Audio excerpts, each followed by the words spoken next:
Hey guys, welcome back. Now that we knocked out Mike's Integra last week, we are going to be getting into my personal vehicles. Without further ado, here we go.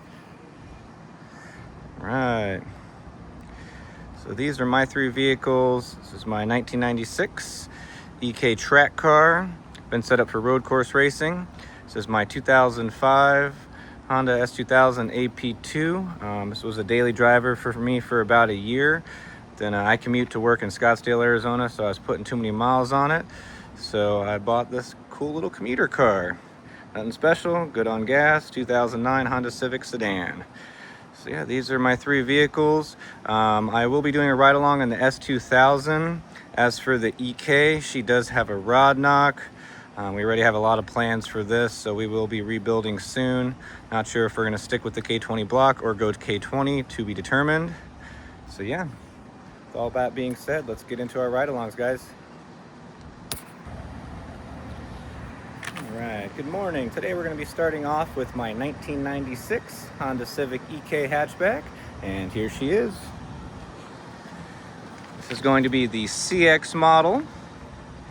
Has carbon fiber fenders, carbon fiber hood,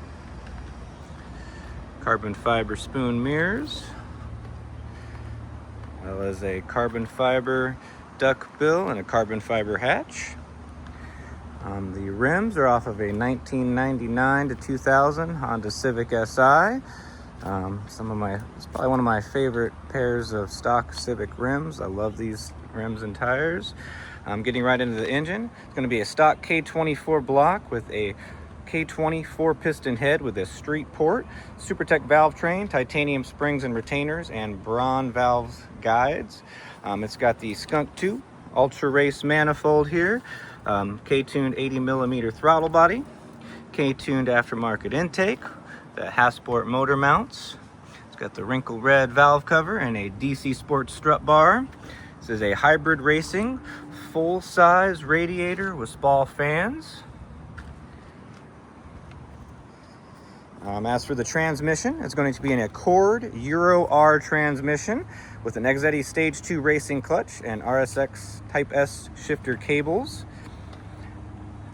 As for the fuel, it's going to be a K-tuned fuel rail and ID 1000cc injectors and a Walbro fuel pump.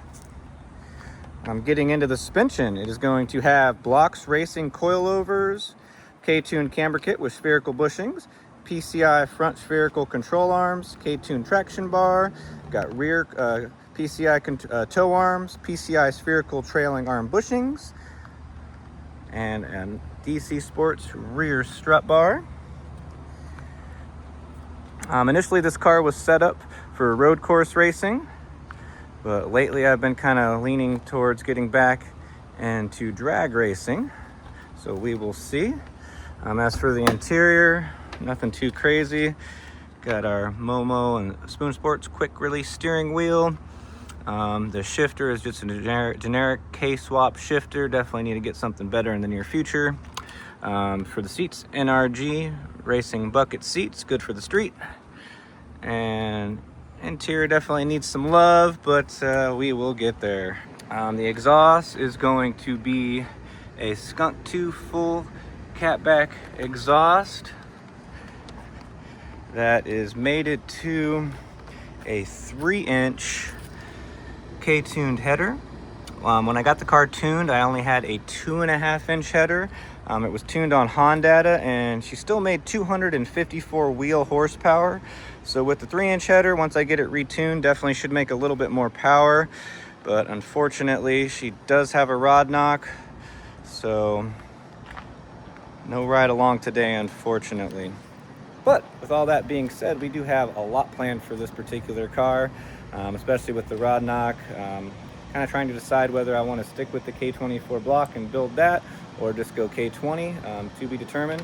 So yeah, please comment below. Tell me what you guys think. Real quick, before we do the ride along in the S2000, just want to go over some of the mods that the car currently has. Getting right into the engine bay, we have the K&N aftermarket performance air intake. We have a Skunk 2 header that is connected to a full Skunk 2 catback exhaust. These fenders were widened by the previous owner, so they can certainly fit Very, very wide rim and tire. Hopefully that'll be the next mod that we do. It does have Owens fully adjustable coilovers, EVS tuning offset camber joints, EVS tuning rear roll center adjusters, EVS tuning half shaft spacers, and a APR spoiler that you can see right here. As for the interior, it's fully stock other than a Skunk 2 aftermarket shifter. Today, I'm going to be taking you for a ride along in my 2005 S2000 AP2. This is the 2.2 liter, pumping out about 240 horsepower to the crank. Red line's right around 8,000 RPM. In comparison to the AP1, which was 2000 to 2003, that had the F20C, so the 2 liter, pumping out about the same amount of horsepower. AP1 does have less torque than the AP2, given the displacement difference. AP1, that F20 does rev out to 9,000 RPM stock, and if I'm not mistaken, it had the most horsepower per liter for just over 10 years, until Ferrari, I believe, took back the crown of that, which is pretty darn cool. A little Honda 4-cylinder, you know, keeping up with big old Ferraris.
Alright guys, that's going to do it for this week's video. As for next week, we're getting right into all of Mike's customer builds.